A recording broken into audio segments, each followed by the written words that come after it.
4 minutes away. Oh, my nose. Oh my god, that was so gross.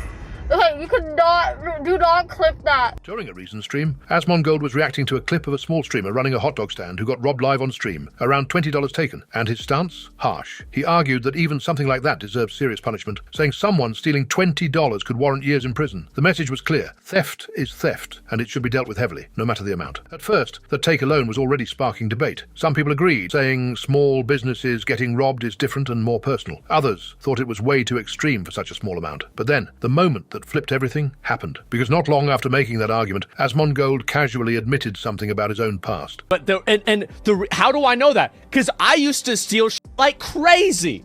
I used to do it all the time. My dad even taught me how to do it. I remember there were times that he thought that I was stealing something, and he would immediately stand in a position and try to watch it. I wasn't even stealing anything, but he immediately got in position for it.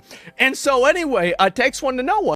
In other news, it started with a clip that immediately had people asking, is this real or is this content taken way too far? A Twitch streamer, widely referred to as Meow Delin, began going viral for something that stood out, even by internet standards. She wasn't just acting quirky on stream, she was fully committing to a persona, living like a dog in the following clip.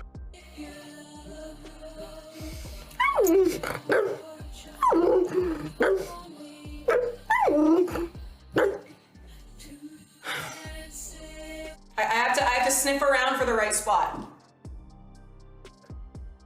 I have to sniff around for the right spot to piss. I do.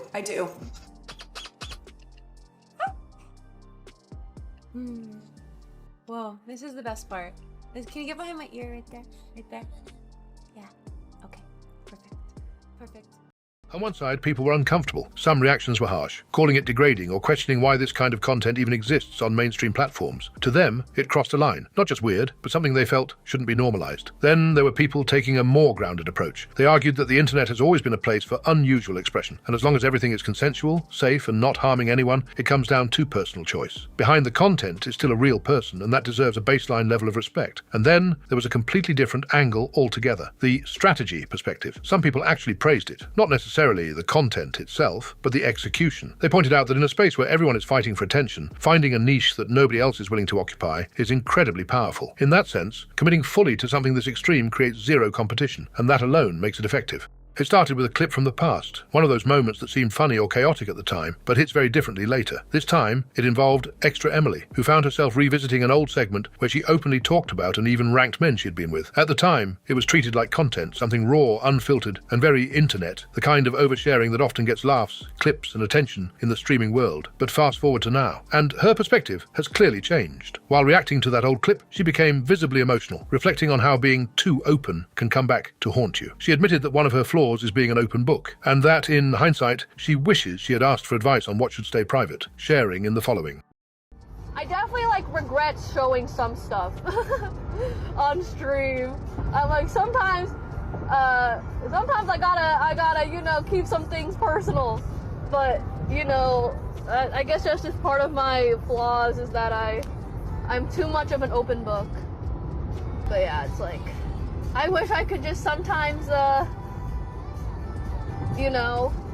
alter it so I only talk about certain things, blah blah blah. But I would say nowadays I'm a lot more careful. Learning from past mistakes has helped a lot. It's kind of yeah. You definitely appear more relatable with how open you are. Thank you. I'm more relatable with what I am? How dirty I am? I just wish I got some advice. I should have asked for more advice, on what to share and what not to share. But I just kind of shared everything. And then I'm bruh. But it's fine, you live and you learn.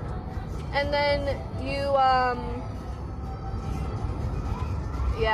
can't really change it, so. Some people focused on the lesson. They saw it as a rare moment of self-awareness, someone realizing the long-term consequences of oversharing in an industry that often rewards it. To them, it was relatable, a reminder that the line between personal life and content can get blurred fast. But, on the other side, the reaction turned harsh. Some comments mocked the situation, arguing that she only regretted it now because of how it affects her image. Others criticized the original content itself, saying it crossed lines that shouldn't have been crossed in the first place. There were also people pointing out the contradiction, that at the time, being open was encouraged, even celebrated, but now it's being reframed as a mistake. Battlefield RedSec players accidentally land a helicopter in the back of a truck. One guy, the other one's white, I think. Yeah, that one's white. I hit him twice for 17. He's low. Yeah, there you go. What? Ruben! Ruben! Oh my. How did they do this? Keep your distance from those How flames. on earth did you get that done? Deep for me, by the way. Wait, I cannot go out with this.